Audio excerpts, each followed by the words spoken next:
Et comme on est déjà prêt, on lance un petit peu en avance. Donc c'est la causerie, la causerie Quand le mythe nous raconte l'héritage maori entre passé et présent, avec Tania K, Roxborogh et Briar Grace Smith, que je vais inviter à se présenter. Du coup, Tania, en quelques mots, qui es-tu? Et après, je passerai à Briar. Am I? Yes, I am. Kia ora, he uri hau o Ngāti Porou, ko Hikurangi te maunga, ko Waiapu te awa, ko Ngāti Porou te iwi, ko Tania Roxborogh tuku ingo, although my maiden name before I got married was Kelly, which is Irish and related to a famous outlaw in Australia.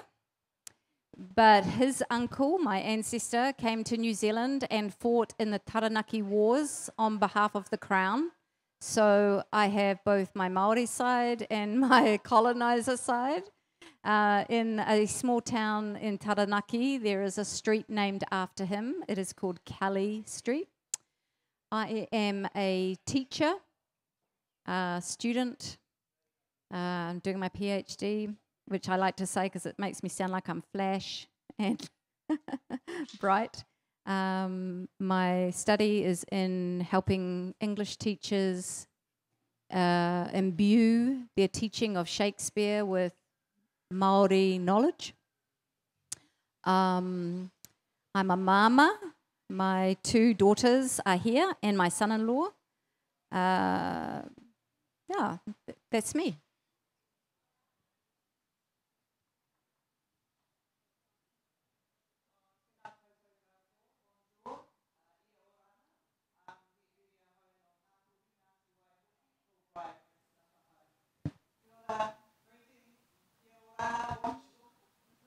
My name's Briar Grace Smith, and I descend from on my Maori side.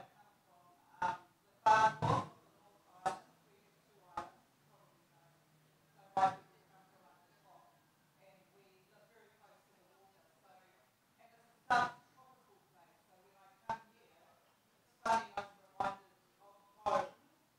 more so than where I live in Wellington, which is very cold.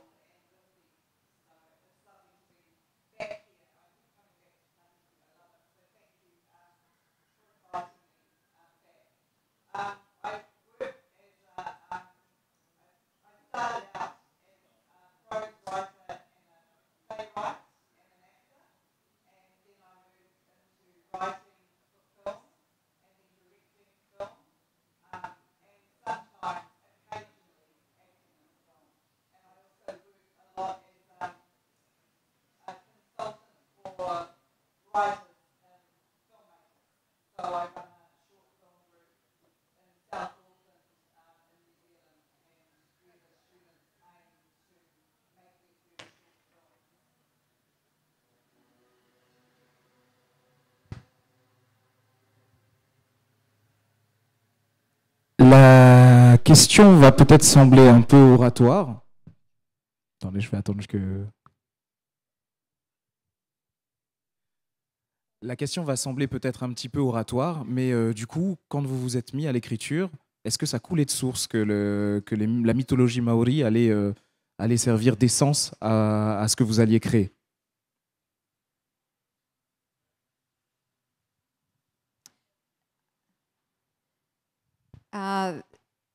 No, I just knew that the question was, what would you do if you found a mermaid washed up on the beach? And then I heard the voice of a character who was very cheeky and like some of the boys that I've taught, that I thought I'd like to adopt them as my son. And then it wasn't until I was doing another degree in Maori knowledge that I learned there are all these stories, and then I went to the place where the story is set, and that is where the plot and the character fully came to me. And then I thought, I want the world to know these stories because they're so exciting. Yeah. For me, I think I was inspired at a very, very young age by Maori mythology, because where I lived or grew up in a place called Pukekohe Bay, it's surrounded by features in the land like rocks. And the rock there, the big rock in Pukekohe Bay is called Wairaka Rock. And she's actually a woman, and she was chased down the island by her husband because she had eloped with another man, and he turned them both into stone. So she's one of two rocks that I grew up in. So I learnt stories and was told stories about the features of the landscape quite young, and they became fuel for my storytelling. So one of the first plays I wrote was about a young woman who blows up a rock to release the spirit that is trapped inside. So I took that story and I think took it a little bit further. And I think I grew up with stories that were from England or America or some of them Australian, and it wasn't until I read Witi Ihamaira and Patricia Grace and Kerry Hume that I realised that stories could be set here in New Zealand. And as a teacher, I had written lots of books. As a writer, I've written lots of novels for children, and I wanted to take the stories that I'd heard about and weave them into my writing. But I also think that it's part of who I am that like New Zealand has earthquakes, and right from an early age I have known of Ruamoko, the baby child of Ranganui and Papatuanuku, and my mother used to say, "Oh, Ru's getting stroppy, Ru needs a feed," and I suppose she was saying that to make us feel not afraid, and so I never felt afraid of earthquakes until we had the Christchurch earthquake. And yeah, but sometimes I like to think that where I live out of Christchurch, we still have earthquakes. I think of Papatuanuku having a bit of a stretch, and if I go somewhere and the wind is a bit tough, I go, "Oh, kia ora, tawhiri matia," or it's just, though I feel that they're part of my thinking.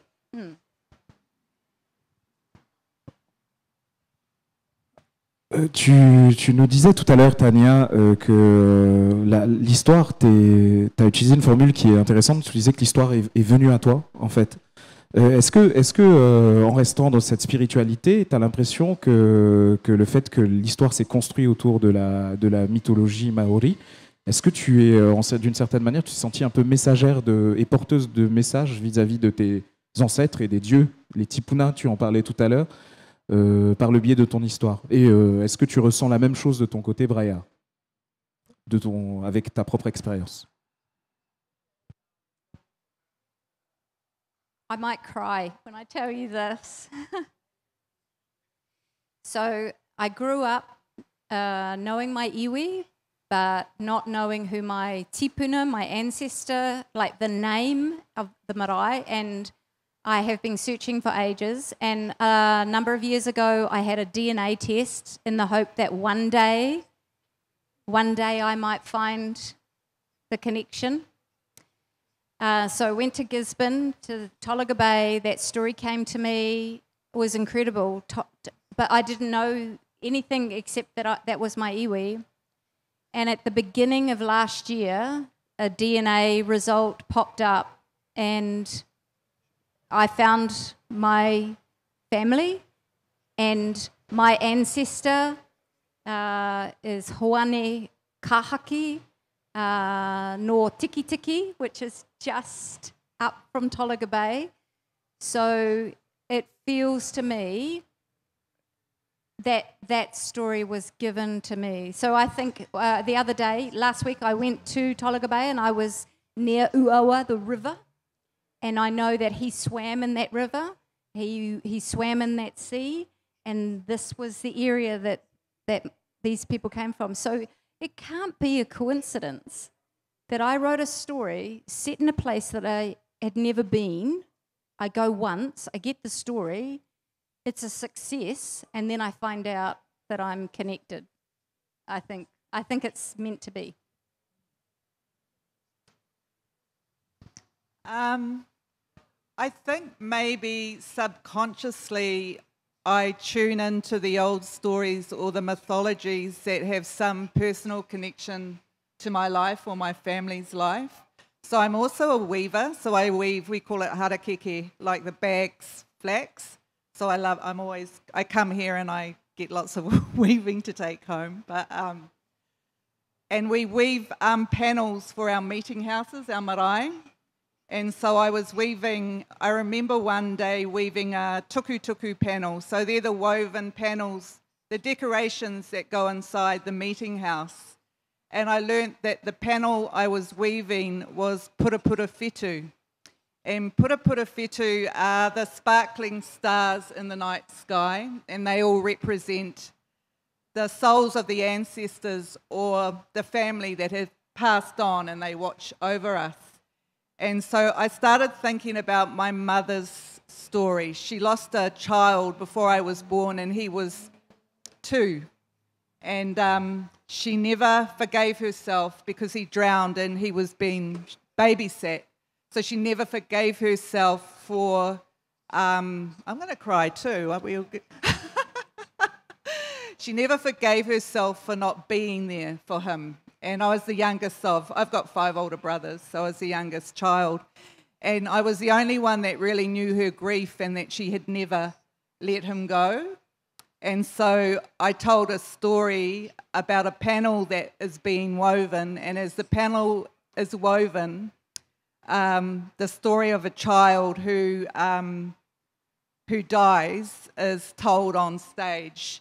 But the story finishes and the parents, he drowns, are allowed to grieve, and he is released as a star. And so I think in telling that story, in a way I gave my mother some relief, or at least I felt better. It was like a kind of a karakia or a prayer.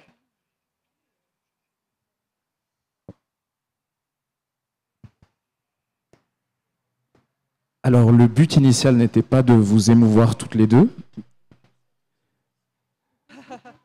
Mais voilà, je pense que de toute manière, la question partant forcément sur la spiritualité, fatalement, on allait aller dans cette sensibilité et votre connexion. J'ai l'impression que dans vos 2 cas, il y a un soin qui est arrivé par cette recherche au final de votre culture, par le biais de vos récits, de vos textes. Et du coup, qu'est-ce que ça vous apporte au quotidien? Est-ce que vous vous sentez grandi par tout ce que vous emmagasinez en même temps que vous transmettez?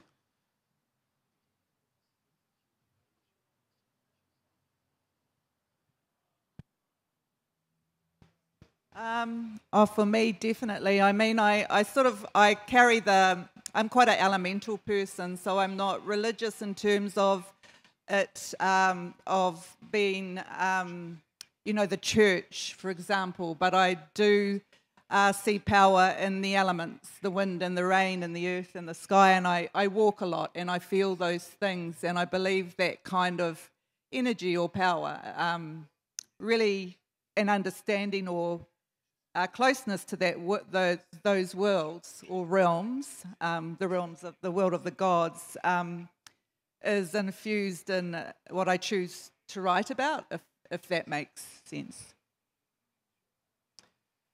I didn't know that I was doing it as a child, but I grew up in lots of rural areas, and I would go into the bush a lot. I loved going into the bush.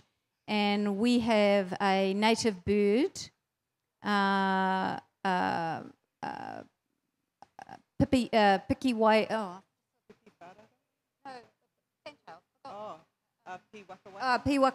piwakawaka, which is a cheeky little fantail. And the piwakawaka, the story is that when Maui tried to become immortal and climb up inside Hinui Te Paul's vagina, the he told the piwaka waka to shush, not say anything, but they thought it was so funny watching him try and be reverse of being born that they laughed and woke her up, and she crushed him between her thighs. Love that story. But the piwaka waka, every book I've written, even before I was pursuing my taha Maori side, every book has a piwaka waka in it. Because a piwaka waka, our story is, if it flies in, it is a tipuna. Hi.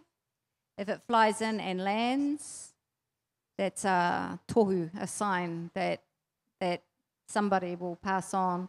Same with an owl at night.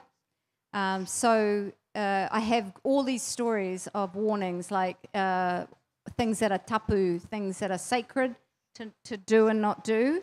As a small child, for example, I remember helping my nana put clothes into the washing machine, and she had put all the towels in, and I pick up a tea towel to stick it in, and she slapped my hand, as they did in those days, because that was tapu. You don't mix noa, food, with things to do with the body. And it wasn't explained to me. And now with, I think, technology, I think it's fine to wash tea towels with towels. But I still can't do it. Yeah. So does that answer your question? Yeah. Yes. C'est parti un petit peu, mais ça a répondu à la question quand même. Je repensais aussi, j'ai lu récemment, et je suis encore en train de le lire, il me reste encore 3 pages pour Charlie Tangaroa, et fatalement, obligé de parler de l'universalité de notre mythologie, puisqu'au final, la plupart de nos représentations modernes sont basées sur la chrétienté, sur les mythologies gréco-romaines. Mais au final, à la lecture d'œuvres qui exploitent la mythologie maori, on se rend compte que les thématiques sont communes, mais que, voilà, en raison de notre connexion en tant que Polynésien, moi je sais que j'ai résonné avec ton œuvre, par exemple, puisque fatalement, on a des similitudes dans nos mythologies, on a des personnages qui reviennent, et au final, on se rend compte qu'il n'y avait pas besoin d'aller chercher aussi loin qu'aller chercher les autres cultures pour avoir toutes ces thématiques. Est-ce que ça vous fait cet effet-là, la proximité avec cette mythologie, et au final la même universalité qu'avec celle avec lesquelles on a grandi à l'école, au final?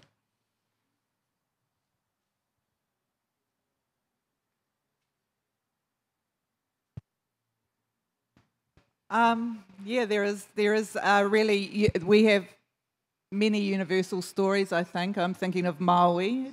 Is Maui an ancestor here or a character here? So the Maui stories are many. Maui was a demigod. He was, in our stories, he was stillborn, and he was put in the ocean and wrapped in his mum's hair and given to the sea. And he spent the first part of his life being brought up by Tangaroa, the god of the sea. And then he came back with powers, and he was what we might call a calabash breaker. So he wasn't popular.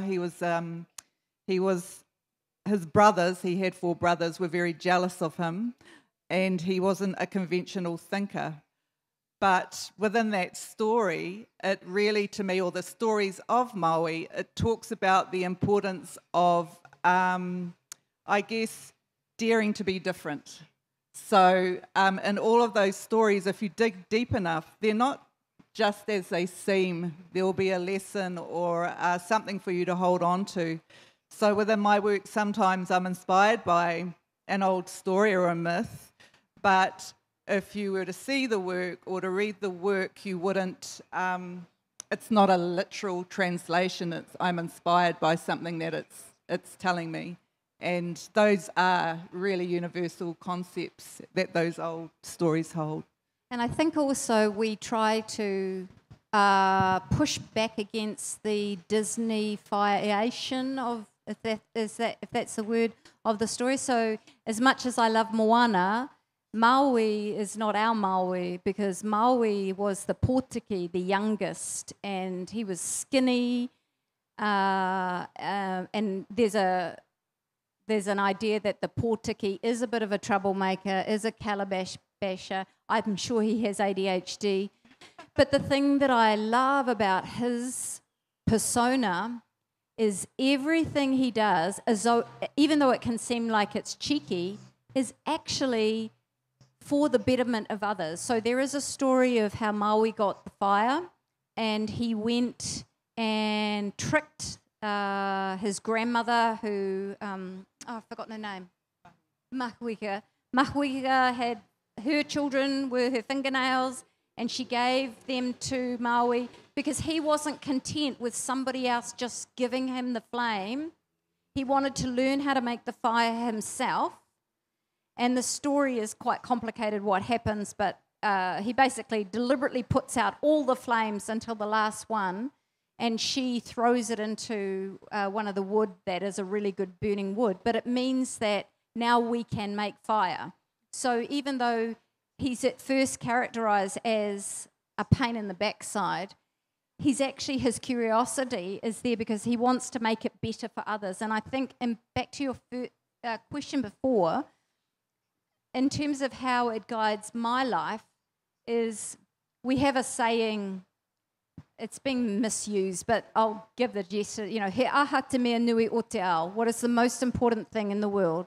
He tangata, he tangata, he tangata. And there's a story behind that, but it's used now to say the most important thing that we can do is for people. And that should be the guide, what is best for the people. When Tane ascended to the heavens and got the knowledge baskets, he came down and he didn't hold on to all that treasure. He gave it to better the community. And Te Ao Māori, all of the stories and all of the tikana, all of the rules are designed for the betterment of the person and the wider community and the environment. That includes that as well. Du coup, ça me permet d'avoir une transition par rapport à l'usage qu'on pourrait faire, je le sens aussi dans Charlie, de la mythologie maori pour sensibiliser sur des thématiques modernes, sur des problématiques modernes comme l'environnement, comme toutes ces choses qui nous touchent. On peut parler aussi sur le long terme de l'alcoolisme, de toutes les choses qui touchent nos populations. Est-ce que vous pensez qu'on peut utiliser les mythologies pour sensibiliser et toucher peut-être à un niveau plus spirituel nos populations ?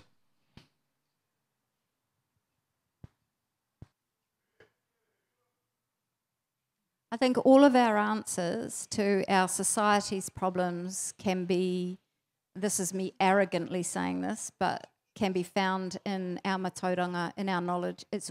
And matauranga is not dead, it's growing, it's learning, it's adapting, and it's been proved over and over again. Where I live, there is, the iwi is kaitahu, naitahu, and they own it and they control it and they're amazing. And they work with the university to develop environmental best farming practices and things like that. And basically the university has turned itself over to teaching the students to do farming in a way that follows Māori knowledge, a way of doing things. And in mental health and addiction, court systems, if they do things that are done through a Māori way of doing things, much better. Just before I hand over to Briar, our school system. So our Māori students in our mainstream, terrible statistics. Don't stay at school, don't get qualifications.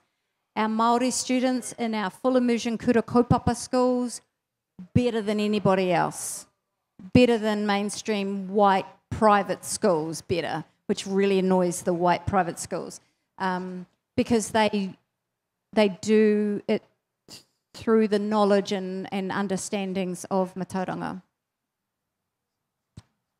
I don't have much to add to that, but totally agree that all the knowledge and everything we need to know, especially today, it's knowledge that comes from our traditions and our past and is inherent in our storytelling. And even sometimes I think when I look at the old stories, they're almost prophetic, weirdly prophetic, and I love that we're turning back to them now for these answers.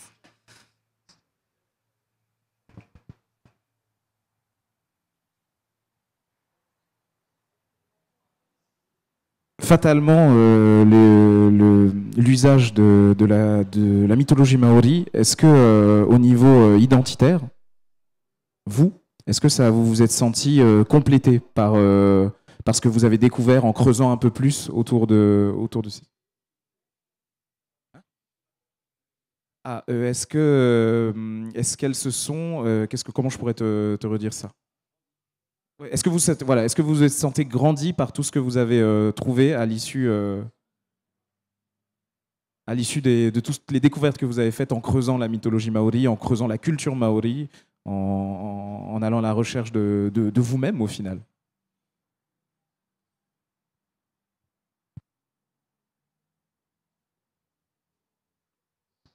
I wrote a story called The Woman in the Ocean, and I'll briefly give you a summary of it so you can see what it is.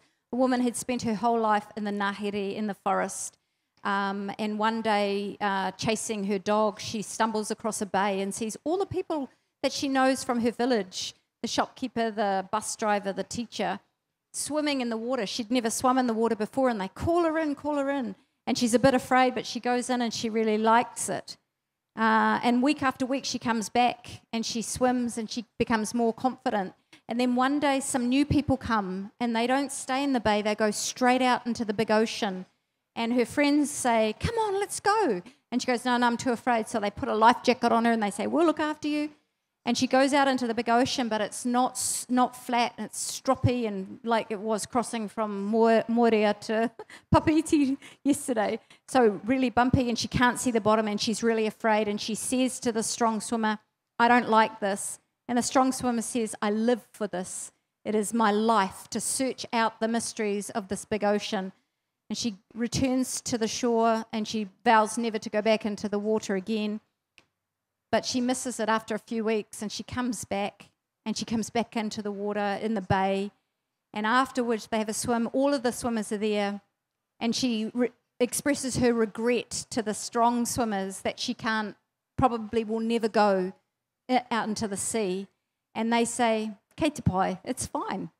So long as, like the great ocean feeds the waters of this bay, and you don't have to go out to enjoy it. All you have to do is come in, swim, and welcome others as you've been welcomed." And that story is an allegory for how I feel about Māori knowledge. There's grief that I'm not going to be able to know it all. And I've met people who are so knowledgeable, I'm embarrassed that I don't know. But kei te pai, it's fine. I just do the little bit that I can. For me, mythology has been an entry into a really safe entry because it's storytelling, and storytelling is for everyone, right? And so no matter how I feel or what I need to learn about my identity, I can access it through these stories that have been given to all of us. And everywhere I go, or every project that I'm writing, I access the place that it's set through its old stories or its mythology. And what that does for me is it, as well as writing about a contemporary world, because I am talking to or remembering the stories about the land or the formations there or nature there. Recently I've been on the Chatham Islands, and Rekohu is the Indigenous name, because we're writing a thriller series set there. It's a population of 700 people, and there are many, and it's the Indigenous people are the Moriori people. The population there's a lot of what they call blow-ins, people that are going there to hide because it's so far away. So if you go to the pub at night, a lot of people, and they're lonely. They're very, very lonely. They want to talk to you about their stories. And some of their stories are quite heavy and dark, so that I'm just saying this because it's such a great place to set a thriller. If you can think about a place where everyone has a secret and everyone goes to hide. But while I was down there, I learnt stories about the land and specifically about the great white sharks that circle the island. There's a big population of seals. A lot of people get taken by sharks. And what that did, when I learnt about the mythology around sharks, even though it's not really mentioned in the thriller series, it's added a real, what is the word, like a tension. Just, I guess it's what I understand is carried through in the way I'm looking at the world. So mythology and the old stories are always, for me, safe, but also a very scary way into a place. I'm so excited to know that you do. I love thrillers. Yeah. Love them.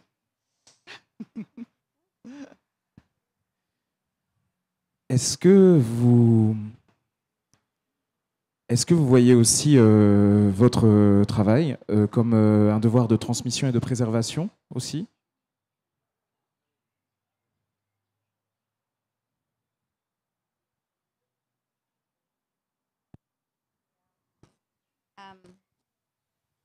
Because that's why we do it. I mean, there's the story around the flax bush, the harakiki.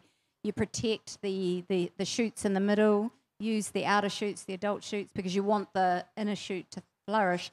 We have a famous songwriter, performer in our country called Stan Walker, and he was asked about learning his language as a second language learner and what did he feel about it. And he made the comment about the young people coming up now, and he said, I think I've hit my ceiling, but that's okay because my ceiling is their floor and they're going to go on and do great things.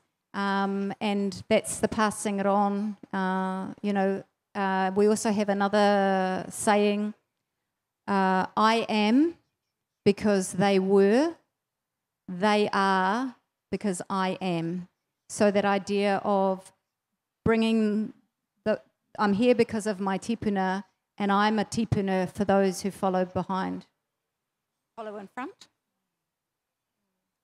I hope so. I mean, I remember I was a very shy, I'm still shy, but because I have to speak now, I have learned to talk.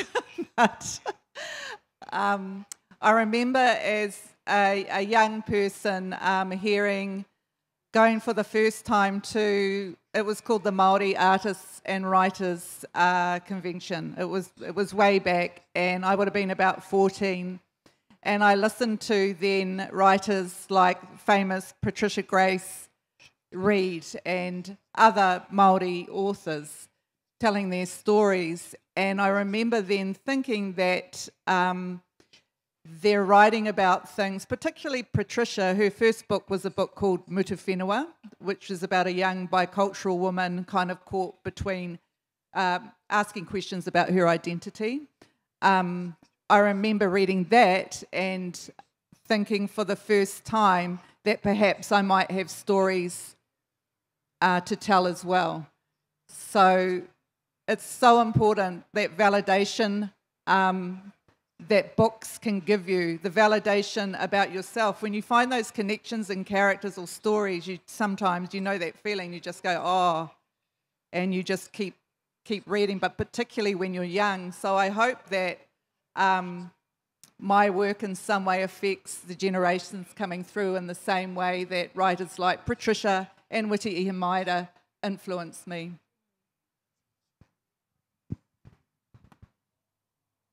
Il reste assez de temps pour les questions du public. Est-ce que vous êtes intéressé pour intervenir avant la clôture de cet échange?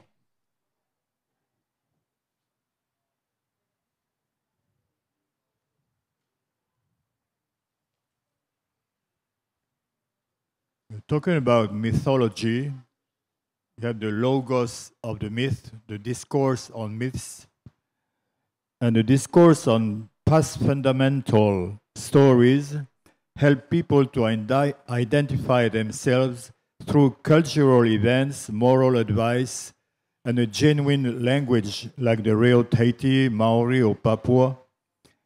There is a very interesting sentence by a French poet saying, "A myth is a story that always says the truth, like a legend also.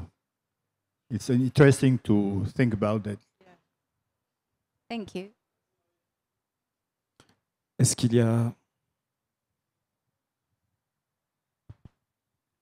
So it's not really a question. It's just some words that I want to say. So I just wanted to thank you both, because I really love Maori culture, and I didn't know that Maoris wrote literature, and yeah, so I am so impressed, and yeah, thank you so much for that.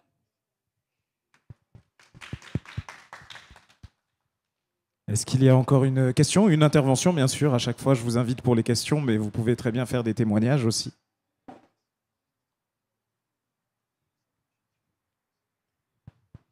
Hello. So I guess I have a question about how you reconcile or marry your sort of modern perspective with the mythology. Like, is there some tension there, or is that something that's really well integrated for you? Oh, I've stumped you. No, do you mean tension in that having the allowing how much permission we have to work with those stories? How do you internally understand those stories while still living in a modern world?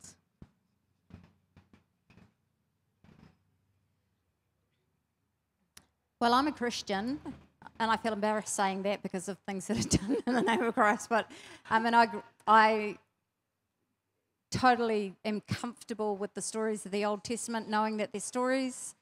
Totally comfortable with the stories of the New Testament, knowing that they were written by men over many years, and women, you know, like the whole theology. But I'm comfortable with the stories.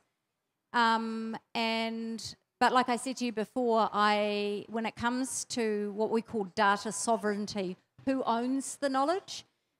For Indigenous peoples having their things taken, their words taken, their stories, their taonga, their precious things. I don't want to be in that place. So I know that for like your hapu would have a different kind of telling of some of my hapu, and so I kind of watered down some of for Charlie Tangaroa, kind of watered down some of the stories. So, like, for example, in the South Island, it's not Ranganui. It's Tangaroa, I think, is it? It's a different mother and father. And Papa Tunuku had a different husband first before she went, you know, it's different stories. So I just keep it as basic as possible because my intention is to entertain. So perhaps less than what you do in terms of really, I mean, I do want to communicate a message, but I want kids to laugh and be entertained and go and find out. So I try to do it with a light touch. Yeah. Yeah, that's an interesting question. I have felt in the past, and probably all of us get our hands slapped once or twice because we are being too specific. I've learnt and keep myself safe that when I retell a story that I really make it mine and use my imagination. So it can be just sometimes looking at what it's saying to me, you know, and then adding different layers to it so it isn't recognised in specifically as a particular story. This is this is just an interesting book. It's called Pūrākau, and it's Māori. All Māori writers love mythology. So this is the Maori stories we were all asked to retell. This is an example where Maori's quite a generic ancestor, so in some ways you have a lot more freedom in telling these stories. But we were all asked to tell one Maori story in our own way, and I chose the story of his birth. I talked earlier about him being stillborn and his mother taking off her top knot and casting him into the sea. But I've done it in a dystopian world. So the world is ending and the seas are rising, and his mother lives in an apartment up high, and the sea is also toxic. And he comes back to the world and out of the sea as he's almost a sea creature. He's half human, half sea. So I took lots of liberties with that story, and everyone has. And I also told it through the eyes of Hina. So Maui has a sister, and this is the problem, and this has happened through colonisation, is that the woman characters who once played big roles have, in many cases, disappeared. And Hina he did have a sister, and she was Hina, and she was very close to him. So I tell the story of Maui's birth through Hina's eyes, and it was so awesome to imagine what Hina was like as as a young woman living with these 5 brothers, because I have 5 brothers. So I was able to recall my experiences when I was growing up and think about how Hina might have felt the same.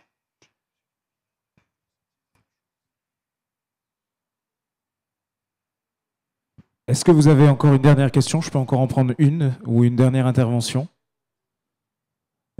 Si ce n'est pas le cas, je vais juste dire à Tania que oui, ok, l'histoire était très divertissante, mais c'était émouvant aussi. Hein. Il y a eu des larmes aussi, je tenais à le dire. Donc, donc l'émotion était au rendez-vous, pas que la légèreté. Donc merci à toutes les deux. Vous pouvez les applaudir bien fort, s'il vous plaît.